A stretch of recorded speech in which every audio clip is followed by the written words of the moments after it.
Oh, anak, may tanong ako sa'yo eh. Ano po yung tay? Ano ba yung F dito sa card mo? Tatay, ang ibig sabihin po niyan is pasado. Kala ko pa naman, perfect. Ay, anong niluluto mo? Imported Mediterranean, mackerel, braised in a rich tomato, heirloom sauce.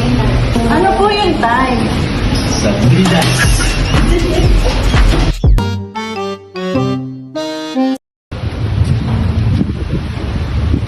Alam mo ba anak, lahat Nakikita mo dyan, di ate.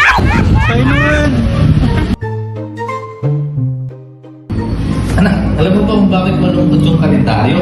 Bakit tay? Kasi bilang na araw nila eh. Natulog ka na nga tay. Good night na.